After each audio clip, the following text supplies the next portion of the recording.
Olá, bom dia a todos. Iniciaremos agora o nosso webinar.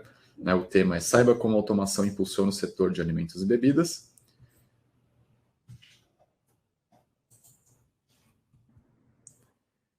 Antes eu gostaria de saber se vocês estão conseguindo visualizar, estão conseguindo me ouvir bem. A gente vai mandar aqui uma pergunta no chat para vocês.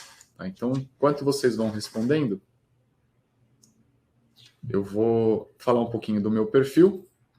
Tá? Meu nome é Bruno Iorio, eu sou especialista de produtos da divisão de automação da Mitsubishi Electric. A minha formação, eu sou engenheiro mecatrônico pela FISP e eu tenho MBA em automação industrial pela Poli-USP. Tá? Agora eu gostaria de ouvir um pouquinho, de conhecer o perfil de vocês. A gente vai lançar agora uma outra pergunta aqui no nosso chat, tá? Para verificar quem que é o perfil que está visualizando, que está assistindo o nosso webinar. Eu vou dar alguns minutinhos aqui, alguns segundos para vocês poderem responder.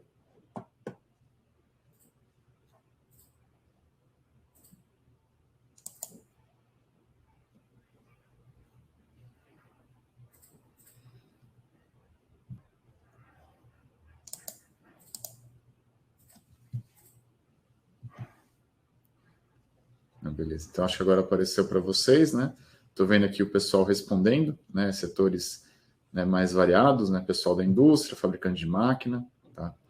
Então, vamos dar sequência à nossa apresentação. Eu convido a todos que sigam e acessem o nosso site, as nossas redes sociais. Nós temos aqui o nosso website, onde você encontra parte de manuais, catálogos, folhetos, informações dos nossos produtos. Nós temos aqui a plataforma de podcast da Mitsubishi. A gente tem sempre temas diferentes, voltados para as diversas indústrias. Nossas páginas no Facebook, no Instagram, no LinkedIn, e o próprio YouTube você vai encontrar vídeos, inclusive disponibilizaremos depois a gravação deste webinar. Temos também uma plataforma de treinamentos online. Então, nessa plataforma você vai poder verificar alguns produtos, treinamentos técnicos, treinamentos básicos e de iniciantes, para você conhecer um pouco mais sobre a nossa linha de CLPs, de HM, de servo, inversores de frequência, além de você poder fazer um treinamento técnico do produto, como faz a parte de programação, de forma totalmente gratuita. Falar um pouquinho da Mitsubishi Electric. Ela é uma empresa que tem a sua matriz em Tóquio, no Japão. Ela foi fundada em 1921, o ano passado foi o nosso centenário. E aqui é um pouquinho do resultado financeiro da empresa, uma empresa de faturamento global na ordem de 36 bilhões de dólares. Estamos presentes em mais de 40 países, com 145 mil funcionários no mundo inteiro. Esse aqui é o nosso portfólio de produtos. Então, a Mitsubishi ela tem produtos para automação e visualização, onde nós temos a parte de CLPs, os controladores lógico-programáveis, e HMs, as interfaces homem-máquina. Temos também o software de programação e os softwares supervisórios.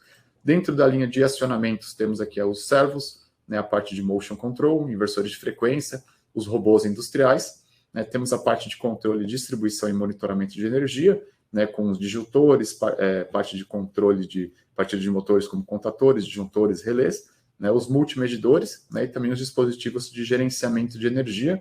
E aqui a gente tem as máquinas CNC. Então, esse aqui é um resumo bem rápido do nosso portfólio de produtos para automação. Antes da gente falar propriamente dos produtos, da automação, eu trouxe alguns dados relacionados ao setor de alimentos e bebidas no Brasil, que eu acho que é interessante para eu poder compartilhar com vocês. Então, a gente tem que o Brasil, ele processa cerca de 58% do que é produzido no campo. Tá? Essas informações elas foram tiradas do site da ABIA. Tá? Então, o setor de alimentos e bebidas, ele gera cerca de 37,2... ele tem 37,2 mil empresas no seu setor, ele gera 1,72 milhão de postos de trabalhos diretos e formais. Tá? Então, isso daí representa 24% dos empregos na indústria de transformação brasileira. Nós temos aqui que o setor de alimentos e bebidas, ele está presente em todo o território nacional, então nos 26 estados e no Distrito Federal. Ele gera um volume de 45,2 bilhões de dólares em exportação, e o Brasil ele exporta para 190 países. Isso representa 16% de tudo que é exportado do Brasil.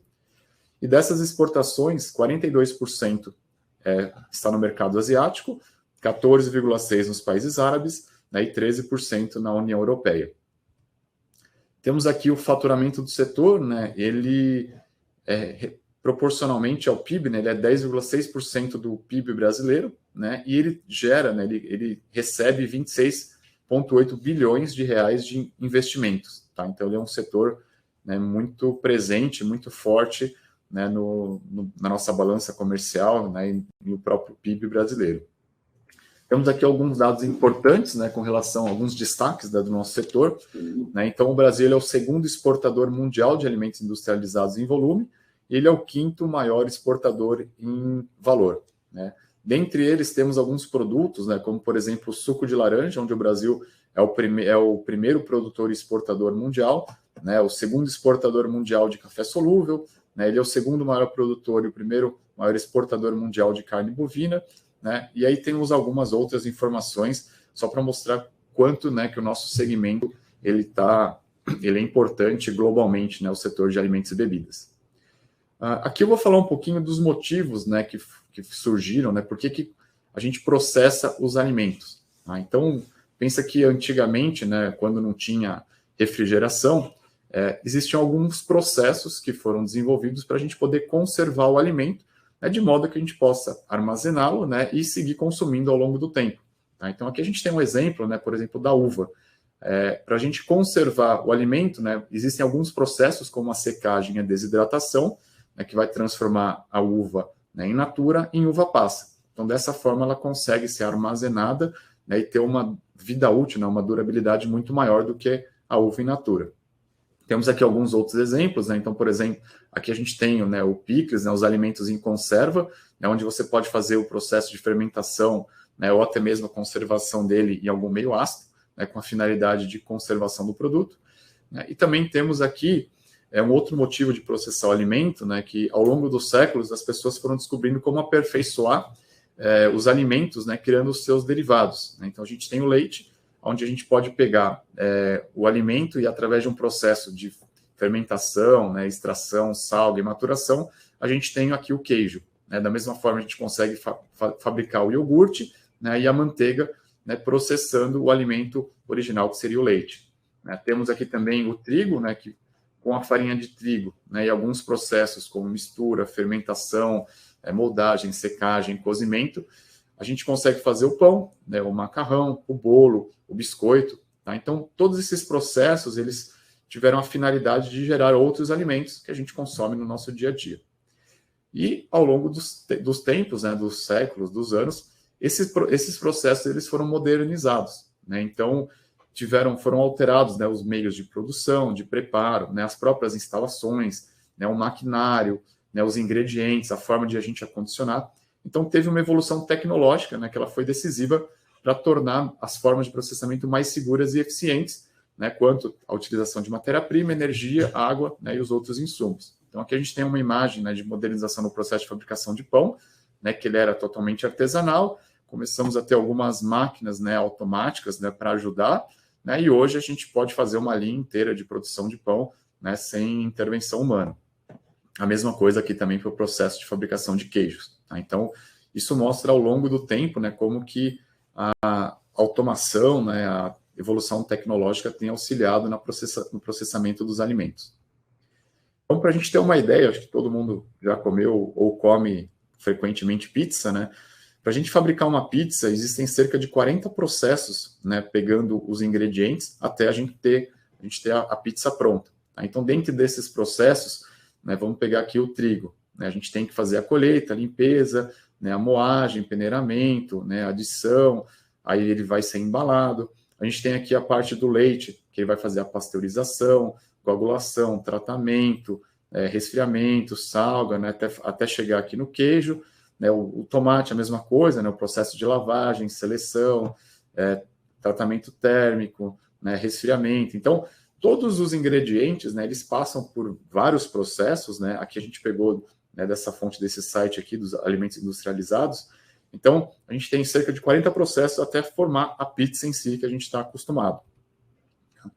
Então, com relação aos alimentos, né, processados e industrializados, né, aqui o termo, né, ele basicamente vai mudar com relação à escala, né? Então, quando a gente tem uma pequena escala, né, seria um processo mais manual, por exemplo, uma padaria, né? Seria uma pequena indústria, né, mas ainda muita coisa artesanal. Então, você tem uma pessoa que vai fazer o processo, né, você tem algumas máquinas que vão auxiliar, e quando a gente fala, né, de industrializado, né, realmente é uma fábrica, né, uma grande área com pessoas dedicadas a isso, com máquinas, né, e processos que vão fazer esse processamento do alimento, né, para que ele vire algum outro alimento, né, ou para até mesmo dar outras formas dele. Tá? Então, os alimentos industrializados, né, eles são alimentados e processados por meio de máquinas e equipamentos, instalações próprias, onde trabalham pessoas exclusivamente com essa finalidade.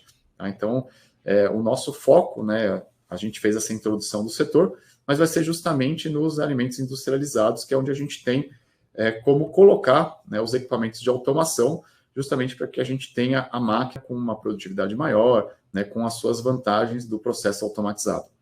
E aqui a gente tem os produtos da Mitsubishi Electric, né, que eles vão auxiliar as máquinas, né, até esses processos automatizados.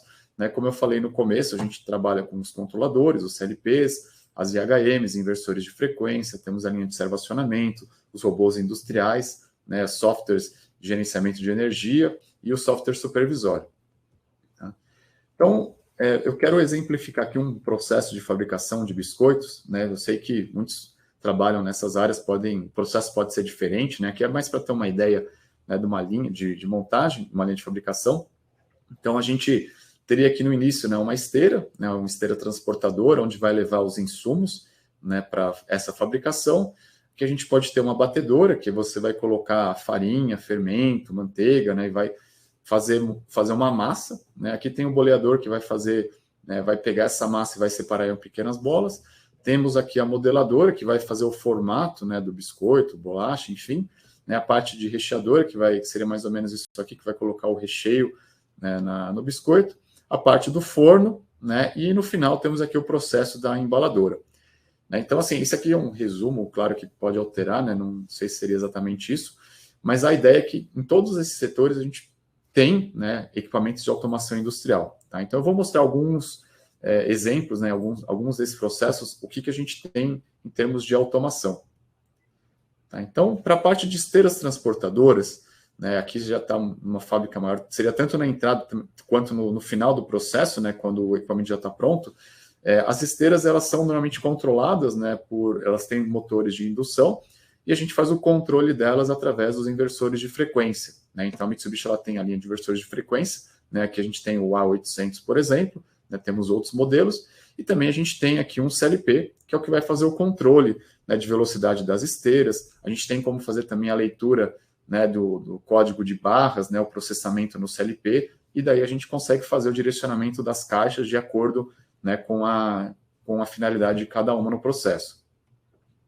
Temos aqui um forno, né, que vai fazer a parte que vai assar, né, o biscoito, a massa, né, e aí no forno a gente trabalha, né, com sensores de temperatura, né, a gente tem como fazer esse controle no CLP utilizando sensor de temperatura.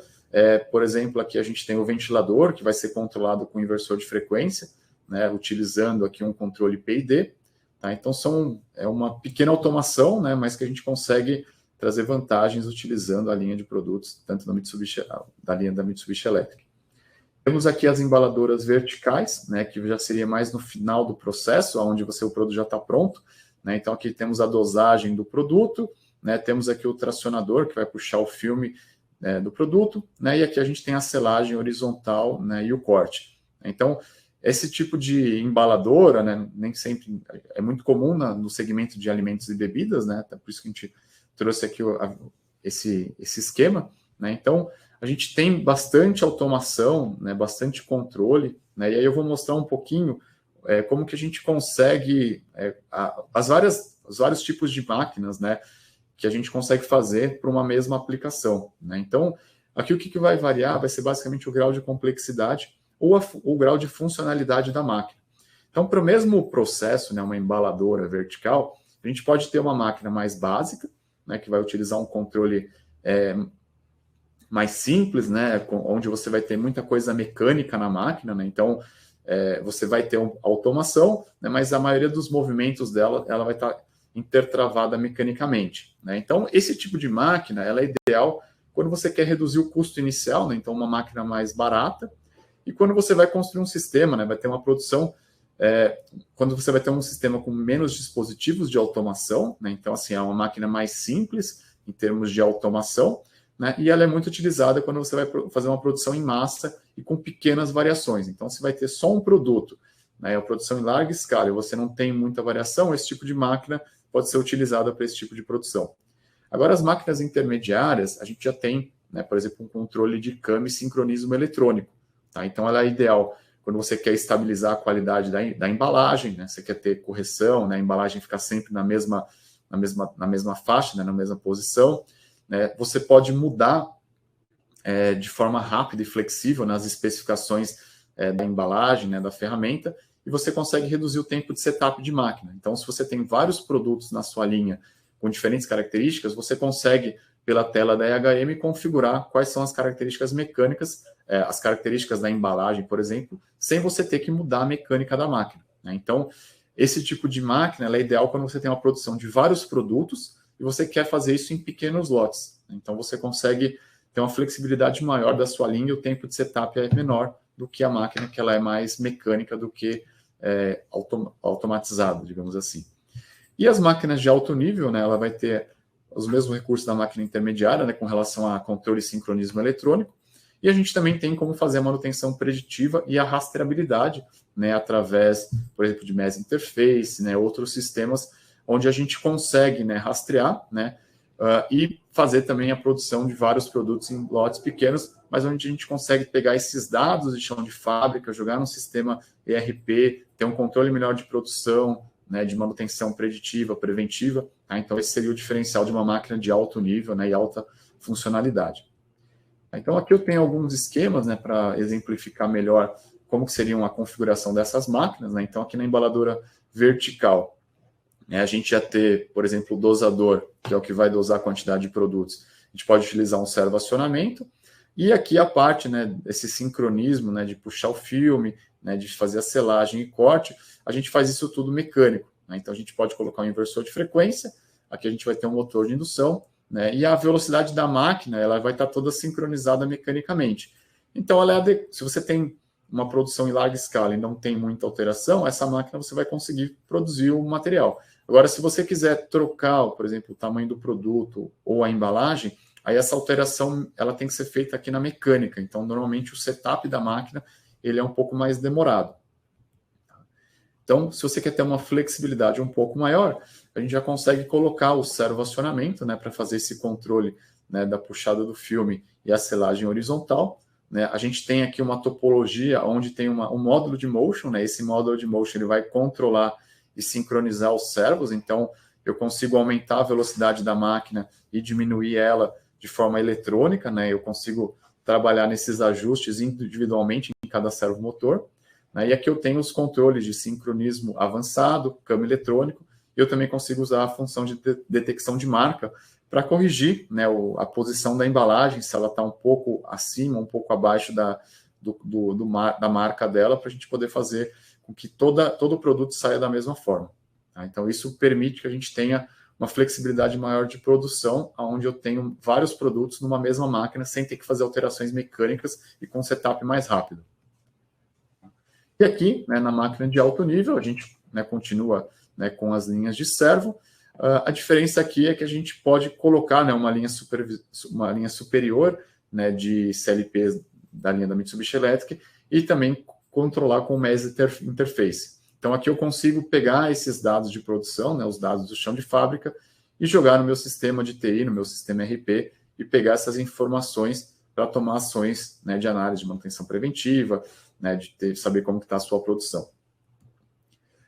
Aqui eu tenho um vídeo, né, exemplificando esse controle da embaladora. Né, então, a gente tem aqui ela com servo-acionamento, né, fazendo a embalagem do produto. Né, a gente tem aqui a nossa linha de CLPs, o FX5, junto com o módulo de Simple Motion. Né, e aqui do lado a gente tem uma máquina onde tem mais um servo que faz, né, o acionamento do mordente, né, enquanto ele está dosando o produto. Então, a gente consegue ainda aumentar a produtividade, né? Mesmo já trabalhando com a máquina com servo-acionamento, a gente consegue adicionar um eixo e aumentar ainda mais a produtividade da máquina. Aqui também temos outro produto que é a embaladora horizontal, né? Então é usado na fabricação de biscoitos, por exemplo, né? Onde a gente tem aqui o processo de transporte, que vai pegar o produto, né? A aplicação do filme. Aqui a gente vai ter a selagem vertical, né? da embalagem, e aqui a gente vai ter o corte e a selagem horizontal, né? E aqui tem a linha de saída, que é a parte de transporte. Tá? Então, para esse tipo de máquina, né, a gente também tem as 3 opções, né? A gente tem ela em nível mais básico, né, onde todo o controle da máquina ele é mecânico, né? Então a gente tem um inversor de frequência para controlar o motor de indução, mas toda a relação de transmissão, o sincronismo dos movimentos, ele é feito de forma mecânica, né? Então, do mesmo jeito que a embaladora vertical, a horizontal, ela é ideal quando você tem o mesmo produto e você não tenha muitas alterações, o tempo de setup ele é mais alto. Então, produção em massa com pequenas variações.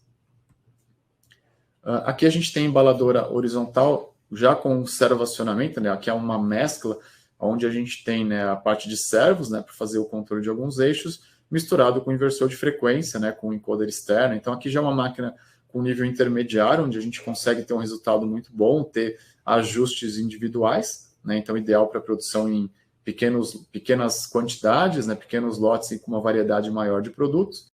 Né? E aqui a gente tem uma máquina, né, 100% com servoacionamento, onde a gente consegue fazer os controles individuais de cada eixo sincronizados e também com com um CLP de maior porte, onde a gente pode pegar essas informações do chão de fábrica e jogar, né, no seu RP através do MES Interface. Tá? Para falar um pouco também do segmento de bebidas, né, aqui a gente tem um esquema de uma planta, né, de fabricação de bebidas, onde a gente tem aqui o processo de fermentação, né, também tem o processo de transporte, né, a gente tem aqui o processo de envase, né, o processo de inspeção, de rotulagem, né, a parte de encaixotamento e paletização. Tá? A gente vai falar agora um pouquinho das envasadoras, né, então aqui a gente tem uma envasadora onde a gente tem aqui a parte de transporte, né, das garrafas, dos frascos, né. Temos aqui o bico injetor, que é o que vai descer o bico para fazer o invase do líquido. E aí, na sequência, a gente tem aqui as tampadoras que vão tampar as garrafas. Tá? Então, isso aqui seria uma animação de um processo de invase. E aqui também a gente consegue trabalhar com esses níveis mais básicos, intermediários e alto nível. Tá? Então, para esse nível mais básico, né, a gente está considerando aqui que vai ter o servo, né, para fazer o invase do líquido, né, e um servo na esteira. Só que nessa aplicação, né, a esteira ela faz o posicionamento, para na posição correta, e aí desce o bico de invase, né, para fazer o invase do líquido. Tá? Então, dessa maneira, a gente tem uma produção relativamente mais lenta, né, do que os outros modelos, mas dependendo da produção, né, do tempo, da quantidade de garrafas, né, por hora que vai ser produzido, ele pode ser utilizado. Agora, se a gente quer trabalhar, né, com um ritmo maior de produção, a gente tem como fazer o sincronismo da esteira, né, junto com o bico de invase, né, através desse eixo que vai fazer o avanço e o recuo. Então, dessa forma, a gente consegue fazer o movimento sincronizado das garrafas, né, e elas vão ser enchidas durante esse deslocamento. Então, dessa forma, a gente vai reduzir, né, o tempo de invase e aumentar a produção. E aqui, na envasadora de alto nível, né, a gente vai ter basicamente o mesmo processo, só que lembrando que a gente tem aqui a opção de jogar esses dados, né, de chão de fábrica para o sistema RP. Tá? Eu vou detalhar um pouquinho mais para frente na apresentação, né, dessa função aqui do MES Interface. Então, assim, voltando, né, falando um pouco do MES Interface.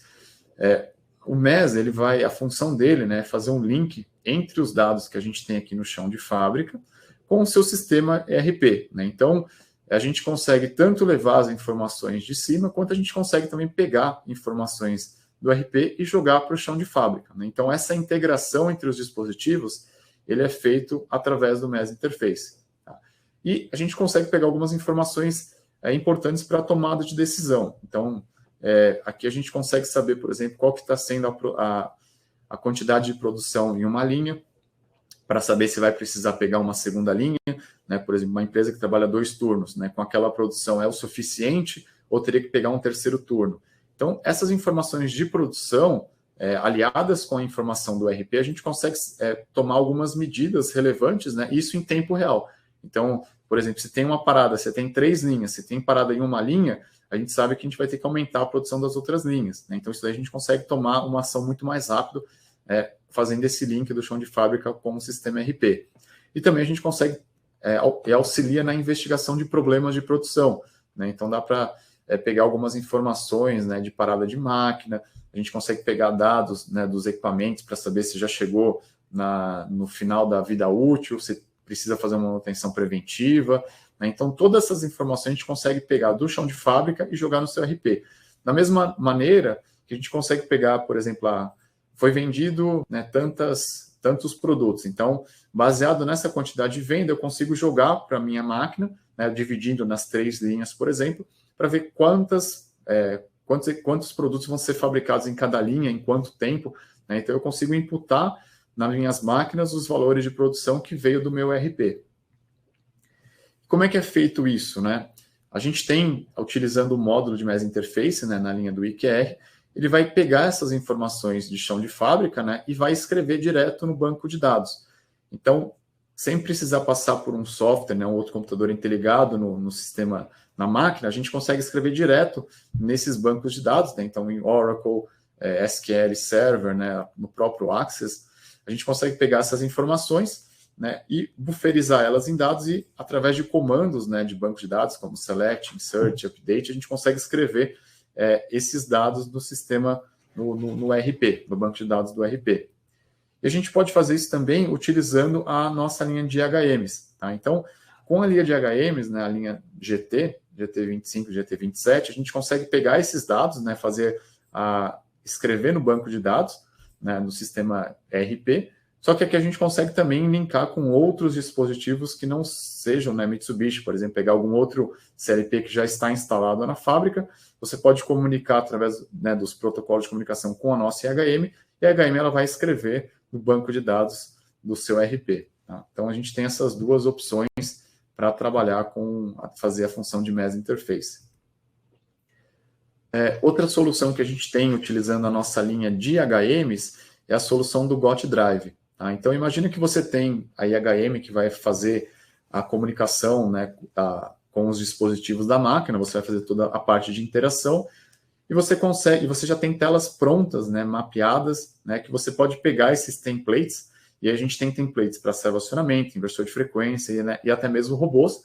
Essas telas, elas prontas, você vai colocar no seu projeto da IHM, e aí você pode fazer a tela, né, de funcionamento da máquina, tudo mais, e se precisar, você consegue acessar essas funções também, já estão prontas, né, é só você baixar esse template e colocar junto no seu processo. Qual que é a vantagem de você ter isso? Muitas vezes, né, principalmente o pessoal de manutenção, às vezes não está com o computador em campo, quer ter um diagnóstico, né, ver, por exemplo, velocidade de operação, você quer fazer algum gráfico, né, quer saber se o equipamento está em falha, resetar algum alarme. Então, tudo isso ele já está pronto nas nossas IHMs, só precisa pegar essas telas, né, colocar junto com o seu projeto, para você ter um diagnóstico mais fácil, caso tenha alguma parada de máquina, vai auxiliar bastante nessa resolução de problemas. Até mesmo ele consegue fazer ajuste de ganho de servo-acionamento, né? Você pode fazer a parte de parametrização direto no IHM, não precisa estar com o software, né, com o computador aberto. Nós temos um outro recurso bem interessante na nossa linha de HMs, que é o GOT Mobile. Tá? Então, o GOT Mobile ele permite a gente fazer acessos remotos e simultâneos. Tá? Então, o que isso quer dizer? O acesso remoto, né, o VNC, por exemplo, a gente tem também nas linhas de HM, só que o GOT Mobile ele permite que você acesse até 5 telas, né, usando 5 dispositivos diferentes, por exemplo. Então, pega um notebook, né, um computador central, tablets e smartphones, e cada um desses dispositivos, eles vão acessar uma tela diferente. Então, além da tela da máquina, né, que vai estar lá, o operador vai estar visualizando, a gente consegue separar em 5 telas diferentes, e aí a gente, na hora de fazer a programação, essas telas a gente já pode fazer com formato responsivo. Né? Então, vai ser para um smartphone, eu já consigo condensar as informações, né, tiro o que for mais de supérfluo, para que a pessoa consiga visualizar pelo telefone, né, com o máximo de detalhes. A mesma coisa também para tablets, né, como é um pouquinho maior, a gente consegue trabalhar, né, com os tamanhos personalizados, né, a parte do computador, e até mesmo se você quiser fazer uma tela de monitoramento, né, que fica no departamento de produção, para verificar a operação, então é uma tela maior, então você consegue deixar, personalizar as escritas. E a grande vantagem é que cada um desses dispositivos consegue acessar a tela independente do outro estar acessando ou não, né? Diferente do que acontece no VNC, que no VNC todo mundo acessa a mesma tela. Tá? Então, imagina que aqui a gente consiga, né, utilizando o GOT Mobile, ver partes diferentes do processo, né? Então, eu tenho uma tela que vai verificar uma parte do processo, outra tela outra.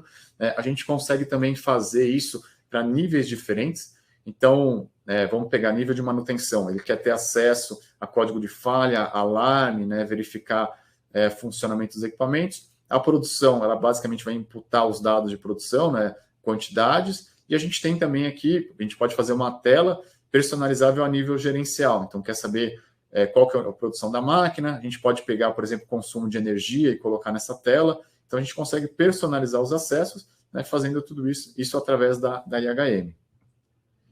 Para aplicações de pick and place, né, mais no final de linha, ou até mesmo durante o processo, a Mitsubishi Elétrica ela também tem a linha de robôs. Né? Então, a gente tem a parte de robôs SCARA, temos os robôs de 6 eixos, e também a gente tem o robô colaborativo. Tá? Então, a gente consegue fazer essa movimentação, né, pegar o produto de uma linha, colocar na outra, né, isso tudo integrado com o nosso CLP, né, a gente consegue trabalhar em sincronismo com a linha de servacionamentos, né, então colocar tudo numa topologia única, né, utilizando das vantagens de ter um robô na nossa linha de processo. A gente tem também a linha de medição de energia, né, então a gente fala, tem um tema muito atual, né, a questão da eficiência energética, né, como que a gente consegue utilizar melhor os recursos. A gente tem toda a linha de medição e monitoramento de energia, então desde dos medidores que ficam na porta de painel, né, até aqui os módulos de medição, onde a gente consegue juntar tudo isso num sistema supervisório, né, para poder pegar esses dados de medição de energia, né, pegar a curva de consumo, verificar tanto máquinas individualmente, mas toda a linha de produção. Tá? Então, a gente tem esse produto, né, dentro do nosso portfólio. E a gente também tem o software supervisório, que aí você consegue monitorar, né, a parte de produção, né, o OE das máquinas. A gente consegue acessar as máquinas, né, as telas de operação, puxar relatórios gerenciais. Então, a gente também tem o software supervisório que consegue monitorar a planta como um todo, né, não só a máquina, mas o conjunto das máquinas, né, e fazer isso também tem a parte de acesso remoto. Né, a gente consegue aqui pegar a parte de gerenciamento de energia, né, como eu falei, né, pegou o consumo total, né, verificar os picos, né, de demanda, de consumo. Tá? Então, a gente tem como fazer isso tudo com o sistema supervisório da Mitsubishi Electric. Bom, pessoal, eu gostaria de agradecer, né, a presença de todos. Tá? Agora a gente vai abrir, né, para as perguntas, tá? Espero que vocês tenham gostado. Primeiramente, eu gostaria aqui da pesquisa de avaliação, tá, de vocês, o que vocês acharam do nosso webinar, e aí, em paralelo, a gente vai começar a ver aqui as perguntas, né, que foram feitas durante a nossa apresentação.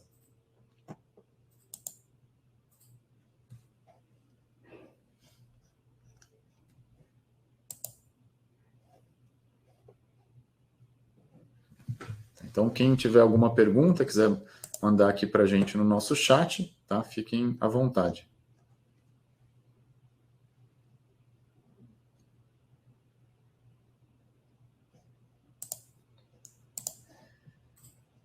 Tá. Só um minutinho que a gente está vendo aqui as perguntas.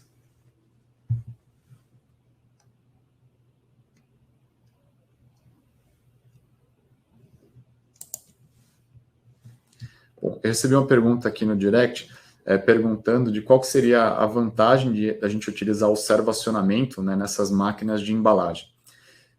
Como eu falei anteriormente, né, a gente tem alguns modelos de máquina, onde a gente tem que sempre avaliar o custo inicial, né, do equipamento, né, e qual que vai ser a produção, né, qual que vai ser a finalidade do equipamento. Então, para equipamentos mais simples, né, onde o produto ele é o mesmo, né, você tem uma produção em larga escala, normalmente a gente encontra no mercado máquinas mecânicas, né? Então toda a parte de sincronismo, né, de um eixo com o outro, ele é feito com forma mecânica, e aí você tem um motor de indução grande que vai tocar toda a máquina, né? Então imagina que todo o ajuste que é feito na máquina, ele acaba sendo manual, né? Então, se você tiver que alterar um produto, tiver que fazer uma correção no processo de embalagem.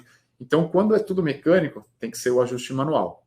Quando a gente passa para o servacionamento, o que a gente faz? A gente tira esse intertravamento mecânico e cada eixo ele é controlado por um motor independente.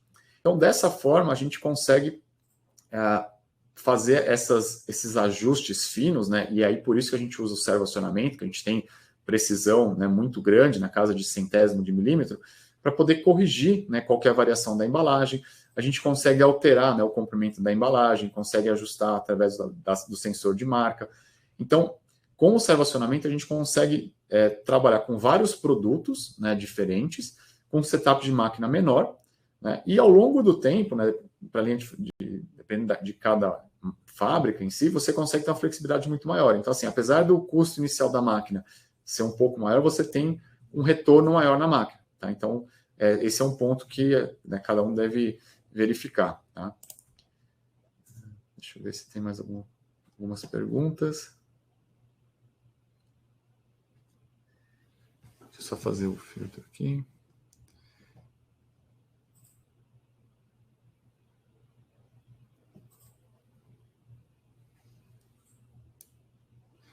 Vi que aqui o Eduardo mandou uma pergunta, né? Como escolher o CLP com funções de encaixotamento, né? Com bastante servo. A gente tem as nossas linhas, né, de CLP, a gente pode dividir basicamente em duas, né? Uma linha mais simples, né, para aplicações de pequeno e médio porte, e uma linha mais complexa, né, para aplicação de grande porte. Dependendo muito da complexidade da máquina, a gente acaba utilizando a linha maior, que é o IQR, e a gente tem a linha do FX5, que são para máquinas de médio porte. Tá? Então, essas duas linhas, elas têm como fazer controle de servo, né? A gente tem até alguns vídeos, né, falando um pouco mais da nossa linha de servacionamento, mas ele tem um módulo de motion control, onde eu consigo trabalhar com posicionamento, né, sincronismo, interpolação. Então, vai depender muito do tamanho da máquina, né? Então, assim, pegando exemplos, né, máquina até 8 eixos, a gente acaba trabalhando mais com a linha do FX5, que é uma linha mais simples, e máquinas acima de 8 eixos, 16 eixos, a gente já vai para a linha do IQR, que aí, até pelo porte da máquina ser maior, acaba tendo mais acessórios, mais pontos de I/Os, tá? Deixa eu ver mais algumas perguntas.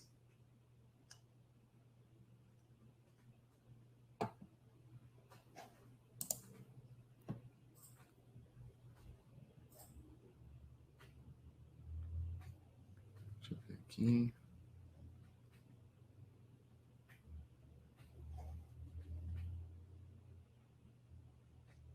Eu vi aqui uma pergunta interessante do Atenor. Por que a manutenção preditiva e rastreabilidade não se aplica ao grupo intermediário, somente ao grupo mais avançado? Na verdade, assim, a gente consegue fazer essas informações de manutenção preditiva e rastreabilidade sem necessariamente ter um MES interface. Tá? Então, né, com os nossos produtos que eu mostrei ali do intermediário, digamos assim, a gente já consegue ter essas informações. É que normalmente, né, quando você quer ter um nível mais avançado, se você só tem o dado na máquina, mas você não pega esse dado e joga para cima para fazer uma análise, ele acaba se perdendo. Né? Então, por isso que a gente considerou aqui na apresentação nível avançado, tendo o MES Interface, que é uma maneira mais fácil de você pegar esses dados e jogar, né, para o sistema RP. Mas nada impede que você faça esse acesso na máquina. Né? A gente pode até mesmo usar a função do GOT Mobile que eu mostrei para pegar esses dados de produção, rastreabilidade. Tá? Então, não impede. Só o nível mais baixo, né, o mais simples, que aí a gente não tem tanto recurso, né, mas o intermediário, digamos assim, a gente já consegue trabalhar com esses recursos, tá, de rastreabilidade.